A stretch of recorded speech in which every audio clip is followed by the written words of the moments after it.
I got so much motherfucking design on right now.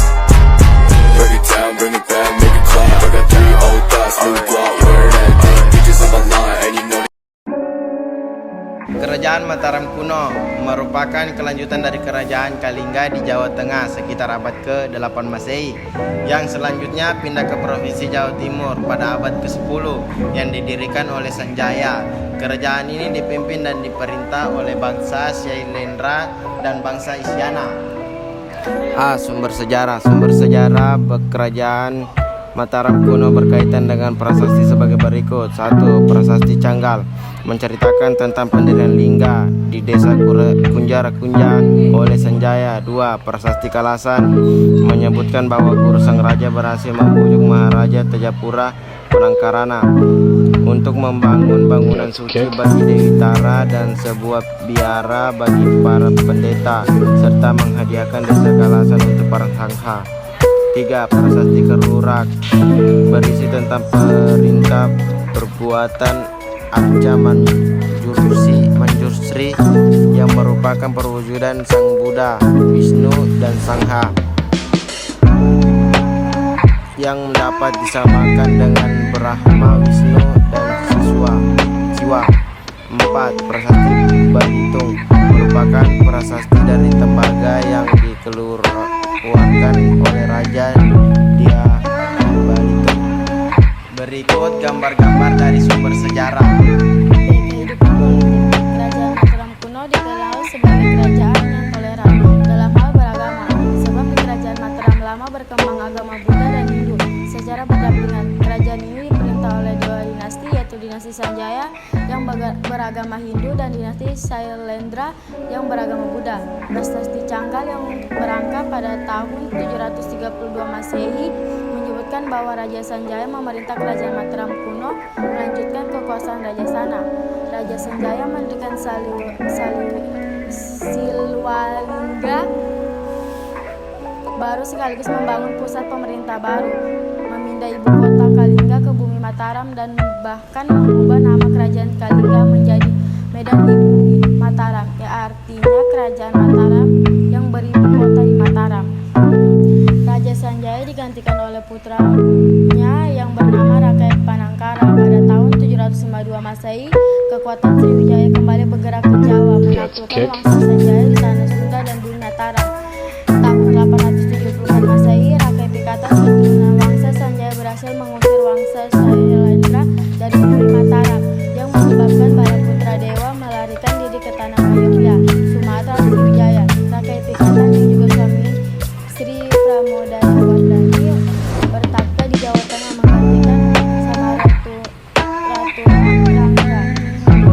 Ibu kota kerajaan yang Medan Maharati. Raja Medan Maharati setelah Rakai Pikatan adalah Rakai Kayuwangi dan Rakai Watu Malang. Setelah dia Balitung naik tahta menggantikan Rakai Watu Malang, istana pindah ke Pongpitu daerah Muga. C. Kehidupan sosial ekonomi. Kehidupan sosial ekonomi Kerajaan Mataram kuno sangat hidup rukun dan saling bertoleransi, meskipun dalam praktik keagamaannya terdiri atas agama Hindu dan Buddha.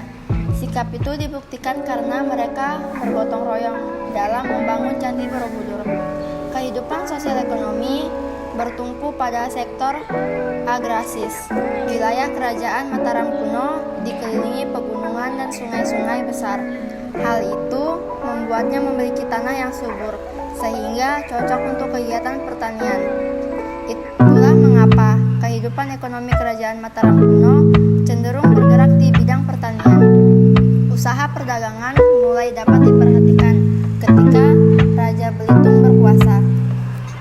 Pada prasasti Purworejo disebutkan bahwa raja telah memerintahkan untuk membuat beberapa pusat perdagangan. Keterangan lain juga didapatkan dari prasasti Wonogiri yang menyebutkan bahwa penduduk di sekitar kanan kiri aliran sungai Begawan Solo diperintahkan untuk menjamin kelancaran arus lalu lintas perdagangan melalui aliran sungai tersebut. D. Kehidupan budaya. Struktur sosial masyarakat Mataram kuno tidak begitu ketat, sebab seorang Brahmana dapat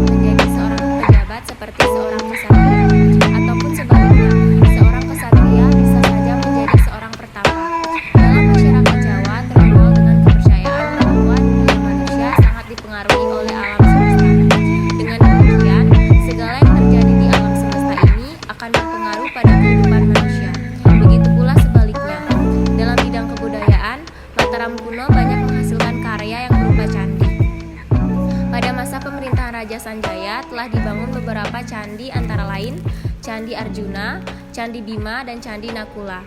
Pada masa Raka Pikatan dibangun Candi Prabanan. Candi-candi lain yang dibangun pada masa Mataram kuno antara lain Candi Borobudur, Candi Gendong Songo, Candi Sambisari, dan Candi Ratu Baka. Keruntuhan Kerajaan Mataram kuno. Pemerintahan Belitung diperkirakan berakhir karena terjadinya kudeta oleh Empu Daksa. Pada masa pemerintahan Daksa, Candi Prabanan berhasil diselesaikan. Dia bergelar Sri Maharaja Daksotama Bahubajra Pratipaksaya. Pengganti dari Daksa adalah menantunya yang bernama Dyah Tulodhong.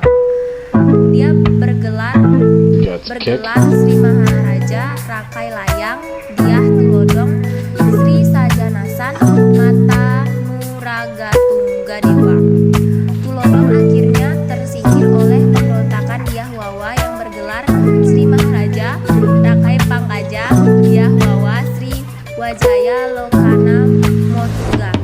Sri Baginda dibantu Sindok Sri Wisana Wikrama yang berperankan sebagai Matri Hindu. Di masa pemerintahan Dharma Wangsa Teguh, pasukan dari Mataram giliran menyerbu ibu kota Sriwijaya, tetapi dapat dibendung.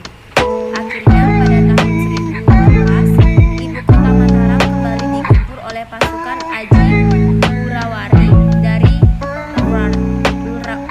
Waram atau sekutu Sriwijaya, dan kali ini serangan tersebut tidak mampu dibentahkan, sehingga istana Mataram kuno runtuh dan menewaskan Dharma Wangsa. Inilah penanda berakhirnya kerajaan Mataram kuno. Kerajaan Mataram kuno adalah sebutan untuk kerajaan yang dulu pernah ada di wilayah Indonesia pada abad yang ke-8 dengan sebutan Medang. Kerajaan Mataram kuno adalah bagian dari salah satu kerajaan yang memiliki corak Hindu dan Buddha. Kerajaan Mataram kuno pada awalnya, yaitu pada abad ke-8, berdiri di wilayah Pulau Jawa, yaitu di wilayah yang sekarang termasuk dalam wilayah Jawa Tengah. Kerajaan Mataram kuno menggunakan salah satu jenis mata uang pada saat itu yang terbuat dari emas dan perak. Kerajaan Mataram kuno menjadi salah satu sumber sejarah bagi kehidupan di Indonesia dan menjadi sumber pembelajaran. Kerajaan Mataram kuno adalah salah satu jenis dari kerajaan Hindu yang berdiri